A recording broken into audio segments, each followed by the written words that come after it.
പ്രബോധന പ്രവർത്തനം നടത്തി. നമ്മുടെ ഒരു പ്രധാനപ്പെട്ട ഒരു അനുഷ്ഠാനം നാം നിർവഹിച്ചു കൊണ്ടിരിക്കുന്ന ഇബാദത്ത് വെള്ളിയാഴ്ചയിൽ ഖുതുബ നമ്മളൊക്കെ പള്ളിയിൽ വെച്ച് നിർവഹിച്ചു കൊണ്ടിരിക്കുന്നു. ആ ഖുതുബ അറബിയിലാണ്. അറബിയിൽ ഖുതുബ നടത്തുമ്പോൾ അതിനെ മലയാളവൽക്കരിക്കണം എന്ന് പറയുന്ന ബിദ്അഈ ഒരു ദുർന്യായം പറയാറുണ്ട്. ആ ന്യായം പറയുമ്പോൾ നമ്മളെല്ലാം അല്പമൊക്കെ അത് കേട്ടിരിക്കും. വെള്ളിയാഴ്ചയിൽ നടക്കുന്നത് പ്രസംഗമാണ്. ആ പ്രസംഗം എല്ലാവർക്കും തിരിയണ്ടേ എന്ന് പറയുമ്പോൾ നമ്മൾ നട്ടം തിരിയാൻ പാടില്ല. ഒന്നാമത് അവൻ പറഞ്ഞത് കളവാണ് എന്ന് പച്ചക്ക് പറയാൻ നമുക്ക് മനോബലം വേണം. ഒന്നാമത് പ്രസംഗമാണ് എന്ന് പറഞ്ഞ് ശരിയല്ല. ആരാടാ പറഞ്ഞത് പ്രസംഗമാണെന്ന്? പ്രസംഗമാണോ വെള്ളിയാഴ്ചയിലെ ഖുതുബ? പ്രസംഗത്തിന് ഇങ്ങനെയൊക്കെ നിബന്ധനയുണ്ടോ? അത് മിമ്പറിൽ കയറി അതിന്റെ പവിത്രതയോടെ ഹംദും സ്വലാത്തും തുടങ്ങി അങ്ങനെയുള്ള പവിത്രമായ ഒരു ആരാധനയാണെന്ന് ഏത് കണ്ണുവട്ടനും മനസ്സിലാക്കാൻ കഴിയില്ല എന്ന് തിരിച്ചു ചോദിക്കാനുള്ള ഒരു ആർജവം നമുക്ക് വേണം. നമ്മളെപ്പോഴും ചോദിക്കപ്പെടുന്നവനും അവരിങ്ങനെ ചോദിക്കുന്നവരും നമ്മൾ മറുപടി പറയുന്നവരുമാവരുത്. ഇവിടെയാണ് നാം മനസ്സിലാക്കേണ്ടത്. വിശുദ്ധ ഖുർആൻ ഖുതുബ എന്ന പവിത്രമായ ഇബാദത്തിനെ പറ്റി എന്തു പറഞ്ഞു?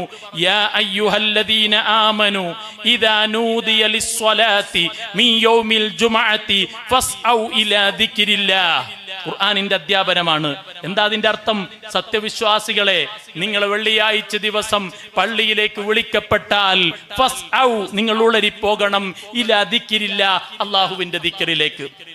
ഏതാണ് ദിക്ർ? ഏതാണ് ദിക്ർ? അദ്ദിക്റുല്ലദി യഫ്അലു ബഅദ നിദായൽ ഖുതുബത്തു. ബാങ്കിന് ശേഷം നടക്കുന്ന ദിക്ർ അത് ഖുതുബയാണ്. ആ ഖുതുബ ഒരു ദിക്റാണ്. ഇസ്ലാമിൽ ദിക്റിനൊരു ഭാഷയില്ലേ? ഏത് സാധാരണക്കാരനും അറിയാം ദിക്റിന് ഇസ്ലാമിലൊരു ഭാഷയുണ്ട്. നമ്മൾ തൊട്ടയൽവാസിയായ ഒരാൾ മരിച്ചു എന്ന് കേൾക്കുന്നു. മുജാഹിദാവട്ടെ, ജമാഅത്താവട്ടെ, സുന്നിയാവട്ടെ, എല്ലാവരും അറിയാതെ അവന്റെ നാവിൽ നിന്ന് വന്നു പോകും ഇന്നാ ലില്ലാഹി വ ഇന്നാ ഇലൈഹി റാജിഊൻ. അത് അറബിയിലാ പറയുന്നത്. കാരണം അതൊരു ദിക്റാണ്. നല്ലൊരു സന്തോഷമുള്ള ഒരു കാര്യം നടന്നു, അൽഹംദുലില്ലാഹ് എന്ന് പറയും. അത് അറബിയിലാ പറയുന്നത്. നമ്മൾ പരസ്പരം കണ്ടുമുട്ടുന്നു, അസ്സലാമു അലൈക്കും പറയും, വഅലൈക്കും അസ്സലാം എന്ന് പറയും.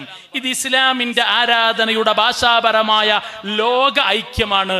ഈ പാരമ്പര്യം കേരളത്തിൽ അഹ്ലുസുന്ന വൽ ജമാഅ സ്വഹാബത്തിൽ നിന്ന് കൈമാറിപ്പോന്ന പവിത്രമായ പാതയെ അനുധാവനം ചെയ്ത് നമ്മുടെ പള്ളികളിൽ ഖുതുബ നടത്തിയത് അറബി ഭാഷയിൽ തന്നെയായിരുന്നു.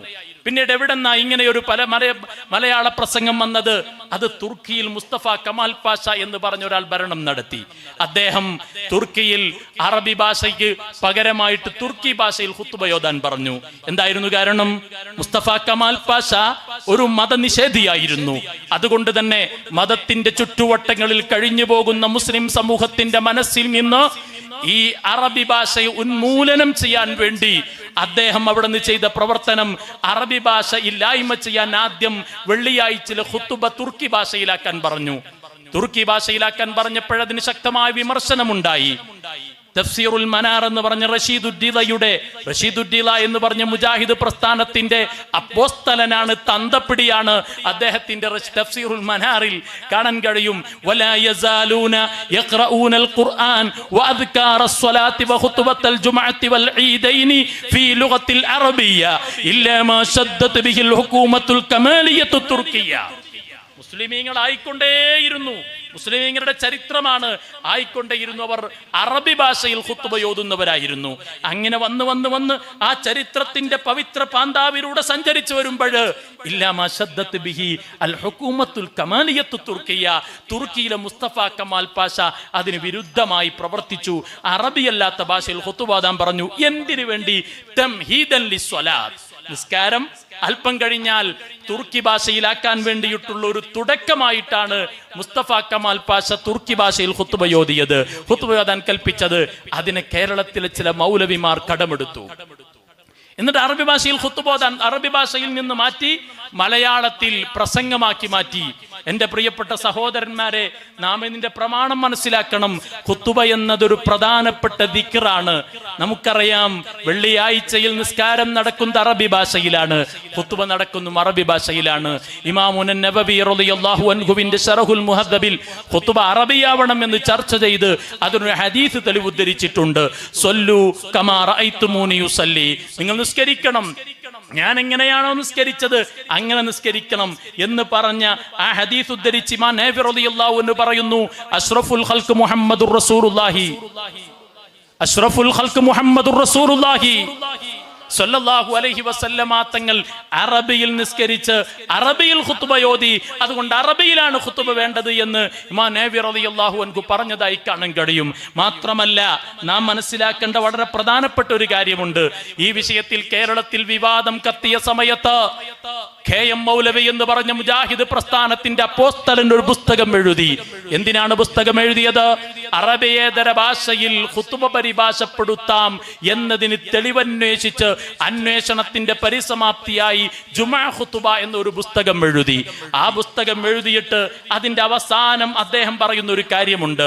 നിങ്ങൾ മുജാഹിദിന്റെ പ്രവർത്തകരെ കണ്ടാൽ, സലഫികളെ കണ്ടാൽ, അല്ലെങ്കിൽ പുത്തനാശയക്കാരെ കണ്ടാൽ അവരോട് ചോദിക്കണം, ഇങ്ങനൊരു പുസ്തകമുണ്ടോ? ആ പുസ്തകത്തിൽ അവസാനം അദ്ദേഹം തെളിവുകളൊക്കെ സമർത്ഥിക്കുവാൻ വേണ്ടി ശ്രമിച്ച് അവസാനം ഒരു കാര്യം പറഞ്ഞു. ലാകിൻ ഹാഹുനാ ശൈഉൻ യംബഗിൽ ഇൽതിഫാതു ഇലൈഹി അന്ന സലഫ സ്വാലിഹ മിനസ് സ്വഹാബത്തി വത്താബിഈൻ. എങ്കിലും ഇവിടെ ശ്രദ്ധേയമായ ഒരു വിഷയമുണ്ട്. ലാകിൻ ഹാഹുനാ ശൈഉൻ, ഇവിടെ ശ്രദ്ധേയമായ വിഷയമുണ്ട്.